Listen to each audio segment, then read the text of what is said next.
August 14, 1944. Somewhere over Nazi-occupied Poland, the sky turned into a killing field. Lieutenant Jack Morrison, a 23-year-old bombardier from Des Moines, Iowa, felt his flying fortress shudder violently as German flak tore through the fuselage. The mission had been straightforward on paper: strike German supply lines retreating from the Eastern Front. But nothing about war ever stayed simple. Within seconds, 2 engines were ablaze, and the pilot's voice crackled through the intercom with words every airman dreaded. Bail out now. Morrison grabbed his chute, said a prayer his mother taught him, and jumped into the howling void. He had no idea he was about to enter a darkness far deeper than any he had ever known. As his parachute deployed and he drifted toward the Polish countryside, Morrison could see Wehrmacht convoys snaking along the roads below. His survival training kicked in. Evade capture, head west, find friendly forces. But as he hit the ground hard in a dense forest, his ankle twisting beneath him, those instructions seemed like cruel jokes. He was alone, injured, and surrounded by an enemy that was growing more desperate and vicious with each passing day. The Wehrmacht was in full retreat from the advancing Red Army, and retreating soldiers had a reputation for brutality. American airmen were particularly hated. They had rained destruction on German cities, and captured flyers were often executed on the spot by enraged soldiers or handed over to the Gestapo for interrogation and torture. Morrison knew his odds. He limped through the underbrush, trying to put distance between himself and his landing site, but his ankle screamed with every step. By nightfall, feverish and exhausted, he collapsed near what appeared to be an ancient stone wall. When he woke, dawn was breaking, and he found himself staring up at a cross. Not just any cross, but an ornate iron crucifix mounted above massive wooden doors. He had stumbled upon a monastery. For a moment, hope flickered. Monasteries were neutral ground, weren't they? Places of sanctuary. But this was occupied Poland, where the rules of civilization had been systematically dismantled.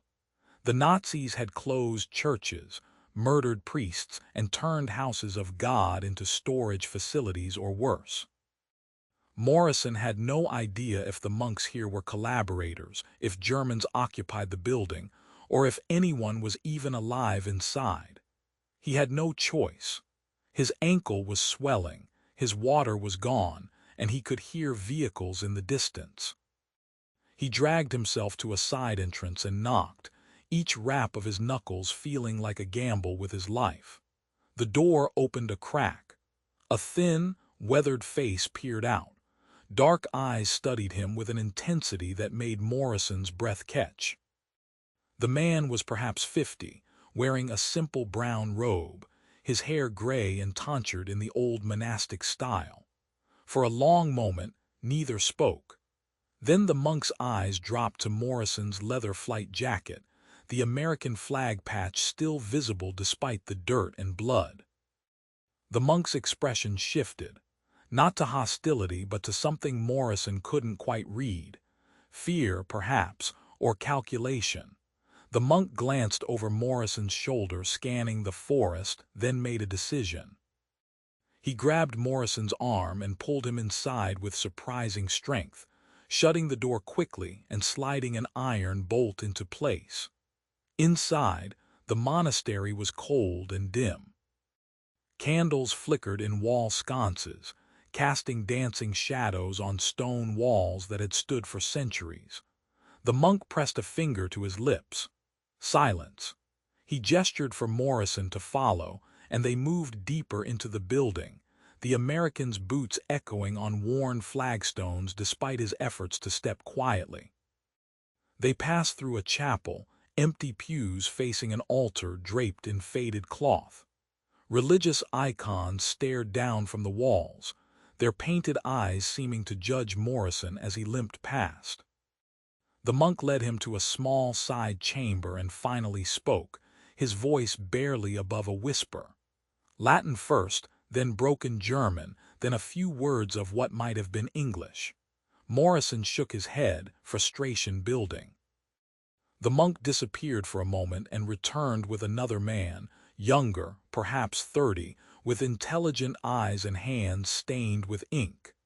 This second monk spoke, his English heavily accented but understandable. "I am Brother Stephen." "This is Father Tomasz. You are American." Morrison nodded. "Bombardier. My plane was shot down. I need help." The two monks exchanged glances and Morrison saw something pass between them, a shared knowledge, a burden. Brother Stephen translated for Father Tomasz, and the older monk's face grew grave. He spoke rapidly in Polish, his tone urgent. Brother Stephen turned back to Morrison. "Father Tomasz says you are in great danger. The Germans patrol this area daily. They search for partisans. If they find you here, they will kill you and burn this monastery. They have done this to other churches." Morrison felt his stomach drop. "I can leave. I don't want to bring trouble." But even as he said it, he knew it was a lie. He could barely walk. He would be captured within hours. Father Tomasz seemed to read his thoughts. He spoke again, and Brother Stephen translated. "He says there is a place, a hiding place. But there is a complication." Morrison waited, his heart pounding. "What complication?" Brother Stephen hesitated. "We are already hiding someone, a deserter, German." Morrison felt the world tilt. "You're hiding a German soldier here." The irony was almost laughable. He had survived being shot down, evaded capture, and found sanctuary, only to discover his sanctuary was already occupied by the enemy. Brother Stephen raised his hands. "Please, you must understand. He came to us 3 weeks ago, wounded, desperate. He is not Wehrmacht. He was SS, a guard at a camp, but he deserted. He could not continue what they made him do."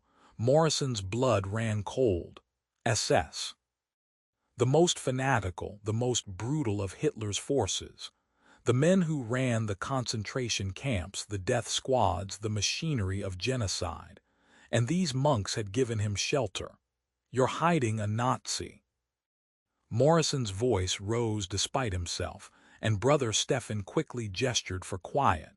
"He is a man seeking forgiveness. Father Tomasz believes all souls can be redeemed." Morrison wanted to argue, to rage, to demand they turn the German over or let Morrison leave. But Father Tomasz was already moving, gesturing for them to follow.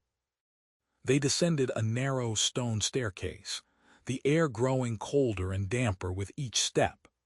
At the bottom was a crypt, ancient burial niches carved into the walls, some still containing the bones of monks who had died centuries ago.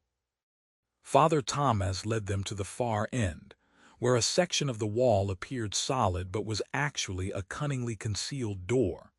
He pushed, and it swung inward, revealing a small chamber beyond.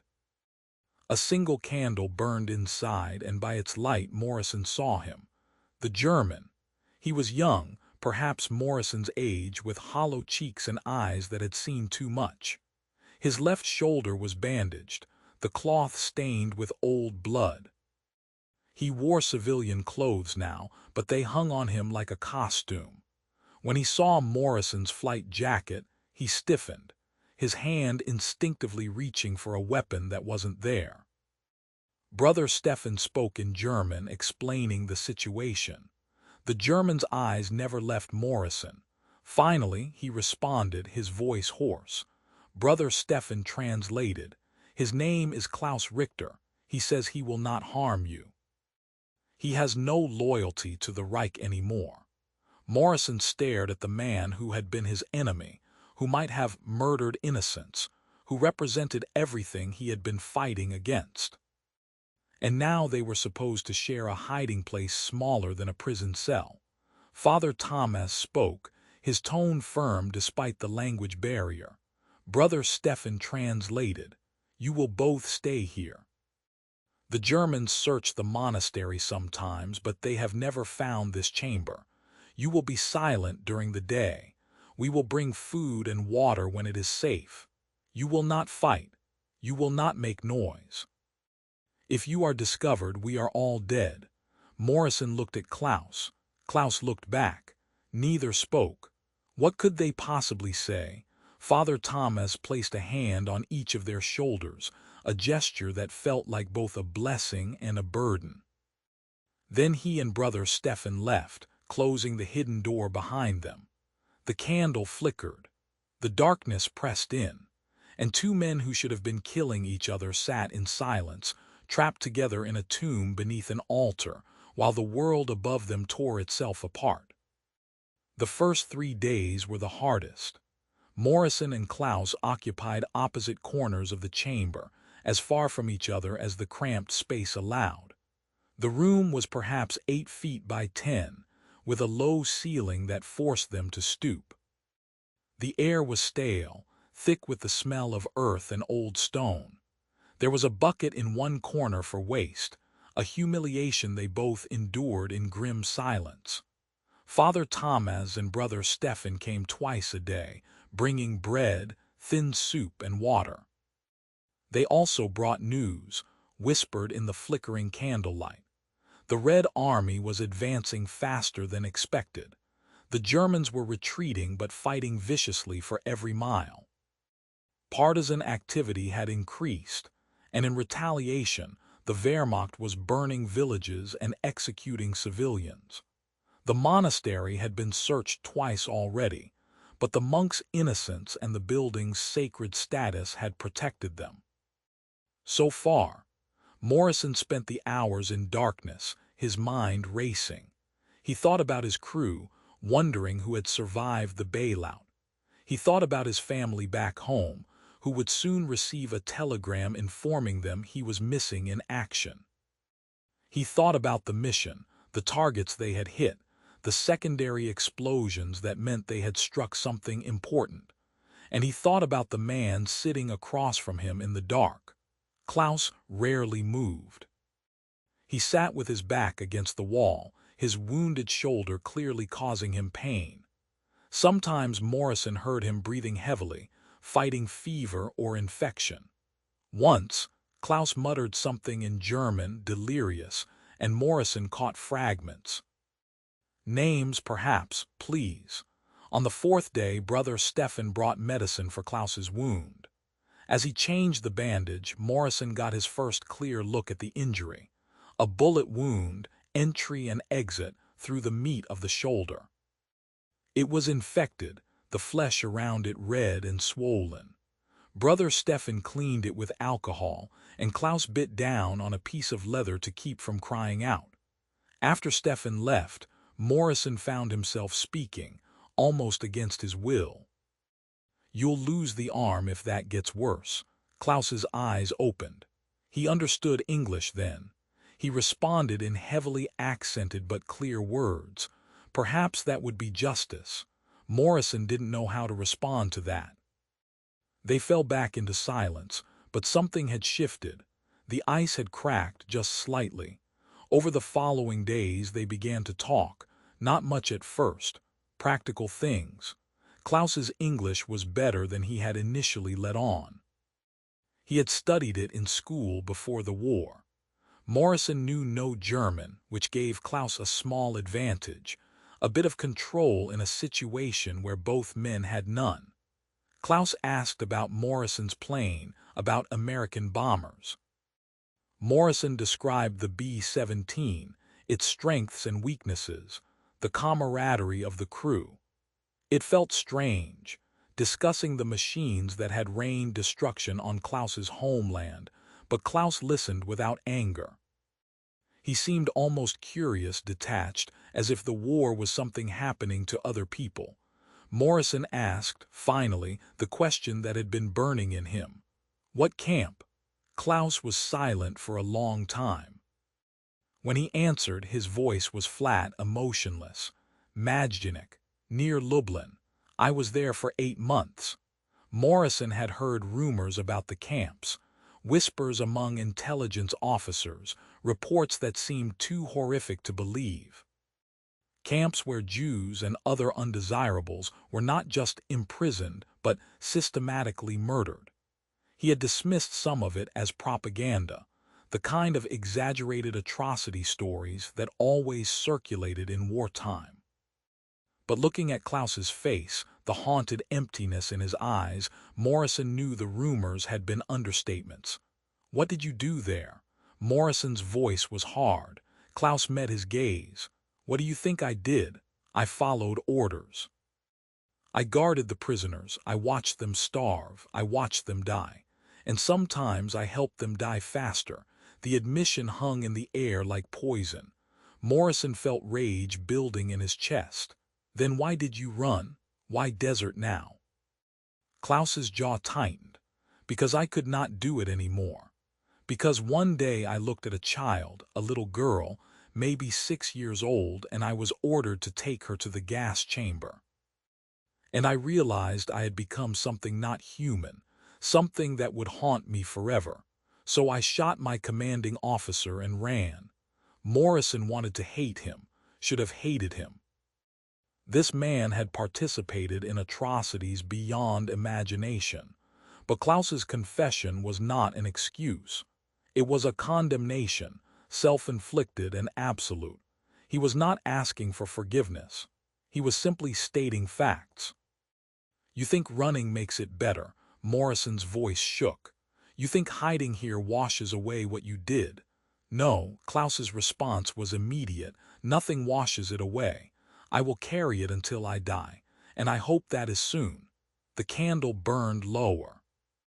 Outside, they could hear the faint sounds of the monastery, monks chanting prayers, the wind against ancient stones. 2 men sat in darkness, one a liberator, one a perpetrator, both trapped by choices they could not undo. Days blurred into weeks. Morrison's ankle healed slowly. Klaus's shoulder improved with Brother Stefan's care, though he would never have full use of it again. They developed a routine, a way of coexisting in their shared tomb. They talked more. Not always about the war. Klaus spoke of his childhood in Bavaria, his father who had been a teacher, his mother who had died when he was young. He had joined the Hitler Youth because everyone did. It was expected. Exciting even at first. The camaraderie, the sense of purpose. He had believed in the cause, in Germany's destiny. He had volunteered for the SS, proud to be selected. Morrison listened, trying to understand how a boy could become a monster. Klaus asked about America, about Iowa, about a country that seemed impossibly distant and free. Morrison described cornfields stretching to the horizon, county fairs, his father's hardware store. A world where people worried about crop prices and high school football, not survival and extermination. "It seemed like a fairy tale," Klaus said once. "A place where such things are normal." Morrison realized, with a start, that Klaus had never known peace. He had been 14 when Hitler came to power, 17 when the war began. His entire adult life had been consumed by the machinery of the Third Reich. One night Morrison asked the question that had been gnawing at him. "Do you believe in God?" Klaus laughed, a bitter sound. "I did once. Now I think if God exists, he abandoned us long ago, or perhaps we abandoned him. I do not know any more." Morrison thought about his own faith, the prayers his mother had taught him, the church services he had attended more out of habit than conviction. What about Father Tomasz? He believes in God. He believes in redemption. Klaus nodded slowly. Father Tomasz is a better man than I will ever be. He sees something in me worth saving. I do not know what it is. Morrison found himself, against all logic, beginning to understand. Not to forgive. He could never forgive what Klaus had done, but to see him as human, as someone who had made terrible choices and was now drowning in the consequences. It was easier to hate an abstract enemy. Harder to hate the broken man sitting 3 feet away, whispering confessions in the dark. In early October, the situation above ground deteriorated. Brother Stefan came down with urgent news. The Germans were preparing a final defensive line. They were conscripting every able-bodied man in the area, including monks. The monastery would soon be emptied or occupied, and Soviet scouts had been spotted in the nearby forests. The front was collapsing faster than anyone had anticipated. "Father Tomasz believes you must leave soon," Stefan said. "Both of you. When the Soviets come, they will search everywhere. And if they find you," he looked at Klaus, "they will not be merciful." Klaus nodded. He knew what Soviet justice looked like. Morrison felt a surge of panic. "Leave? To go where? How?" "We are working on a plan," Stefan said. "There are partisans in the forest. They have connections to the west. But it is dangerous. The Germans are executing anyone suspected of helping the resistance. You must be ready to move quickly." After Stefan left, Morrison and Klaus sat in silence. Finally, Klaus spoke. "You should go without me. I will only slow you down, and if we are caught together, you will be shot as a traitor for traveling with SS." Morrison had thought the same thing. It would be easier, safer, smarter to leave Klaus behind. But Father Tomasz's words echoed in his mind. All souls can be redeemed. Could they? Morrison didn't know. But he knew that leaving Klaus here to face the Soviets alone was a death sentence. And despite everything, despite the uniform Klaus had worn and the things he had done, Morrison found he could not do it. "We go together," Morrison said, "or we both stay." Klaus stared at him. "Why? Why would you do that?" Morrison struggled to answer. "Maybe because Father Tomasz risked his life for both of us. Maybe because if I leave you here, I'm making a choice about who deserves to live and who deserves to die. And I'm not sure I have the right to make that choice." Klaus's eyes glistened in the candlelight. "You are a fool, American." "Perhaps," Morrison said, "but we're both fools sitting in a crypt while the world burns. Might as well be fools together." For the first time since they had met, Klaus smiled. It was a sad, broken smile, but it was genuine. The plan came together over the next week. Father Tomasz had contacted a partisan group operating in the area. They were willing to help, but the price was high. The partisans wanted information about German positions, troop movements, anything useful. Klaus provided it, drawing maps from memory, detailing the defensive lines he had seen during his flight. It was an act of betrayal against his former comrades, but Klaus did not hesitate. "I have already betrayed everything," he said. "What is one more betrayal?" The escape was set for the night of October 18th. The partisans would create a diversion, drawing German patrols away from the monastery. Father Tomasz would guide Morrison and Klaus through the forest to a meeting point. From there, the partisans would take them west, toward Allied lines. It was a desperate plan full of risks, but it was the only chance they had. The night before the escape, Father Tomasz came down to the crypt one final time. He brought with him a small wooden cross, worn smooth by centuries of hands. He spoke in Polish, and Brother Stefan translated. "He says this cross has been in the monastery for 400 years. It has survived wars, plagues, and the rise and fall of empires. He wants you to carry it, as a reminder that even in the darkest times, faith endures." Father Tomasz placed the cross in Morrison's hand, then turned to Klaus. He spoke again, his voice gentle. Stefan translated. "He says God's mercy is infinite, but it requires one thing: that we acknowledge our sins and seek to make amends. You cannot undo what you have done, but you can choose from this moment forward to do no more harm." Klaus's face crumpled. He fell to his knees, and Father Tomasz placed a hand on his head, murmuring a blessing in Latin. Morrison watched, his throat tight.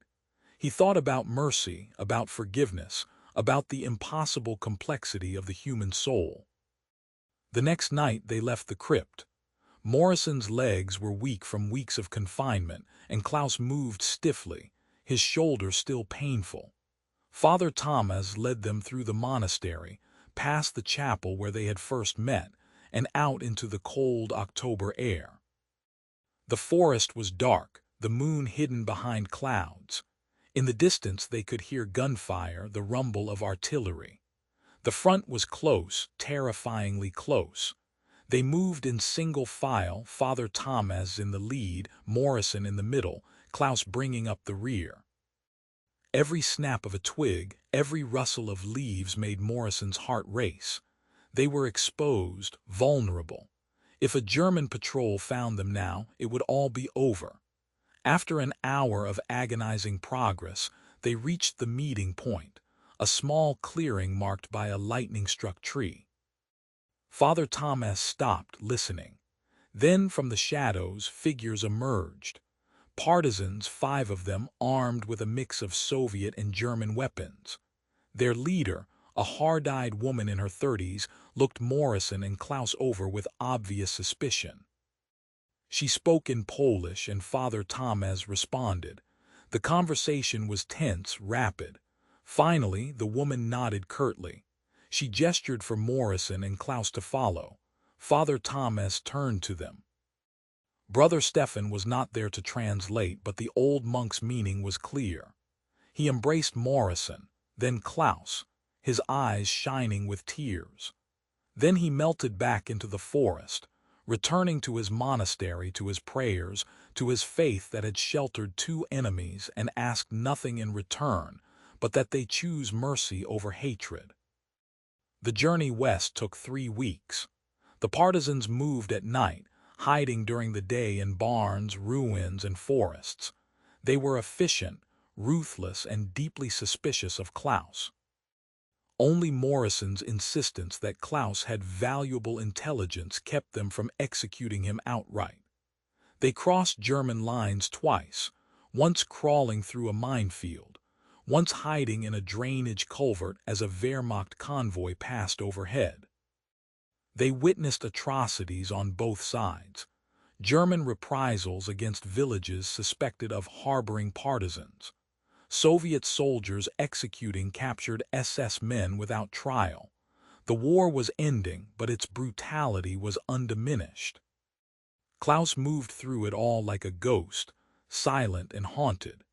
He saved Morrison's life once, spotting a German sniper that the partisans had missed and pulling Morrison down just before the shot rang out.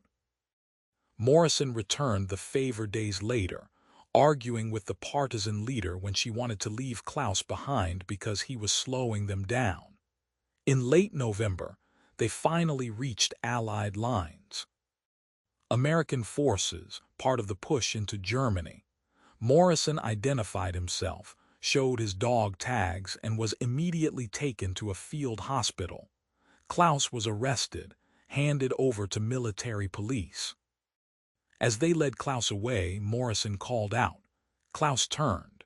Morrison didn't know what to say. There were no words for what they had been through, for the impossible bond forged in darkness. Finally, Morrison simply raised his hand in a gesture that was not quite a salute, not quite a wave. Klaus returned it, his face unreadable. Then he was gone, swallowed by the machinery of military justice. Morrison never saw him again. Morrison was debriefed, treated for malnutrition and minor injuries, and eventually sent home. He received a medal for his service, was celebrated as a hero. He returned to Iowa, to his family, to a country that had won the war and was eager to forget its horrors. But Morrison could not forget. He thought about Father Tomasz, about the monastery, about the choice the old monk had made to shelter both liberator and perpetrator. He thought about Klaus, about whether redemption was possible for someone who had done the unforgivable. Years later, Morrison became a teacher. He never spoke publicly about his time in the crypt. It was too complicated, too morally ambiguous for a world that wanted clear heroes and villains. But he thought about it every day. He tried to live by the lesson Father Tomasz had taught him, that mercy was not about excusing evil, but about recognizing the humanity even in those who had lost their own. In 1963, Morrison received a letter. It had been forwarded through several addresses and the postage was German. Inside was a single page, written in careful English. Dear Lieutenant Morrison, I do not know if this letter will reach you. I do not know if you will want to read it if it does. I am writing from a small village in Bavaria. I survived the war, though there were many times I wished I had not. I was tried for my crimes. I testified fully, hiding nothing. I was sentenced to 20 years. I served 17 before being released. I do not ask for forgiveness. I do not deserve it. But I want you to know that the time we spent together in that crypt changed me. You showed me that it was possible to see me as human, even after what I had done. That small act of mercy gave me a reason to continue living, to try to make what amends I could. I work now with an organization that documents the crimes of the Holocaust so that they can never be forgotten or denied. It is small, inadequate, but it is what I can do. I think often of Father Tomasz. I learned later that he died in 1945 when Soviet soldiers burned the monastery, believing it harbored German sympathizers. He gave his life for his faith, for his belief that all souls could be redeemed. I hope he was right.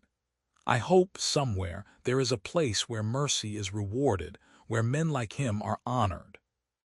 And I hope, though I have no right to, that you have found peace. Klaus Richter.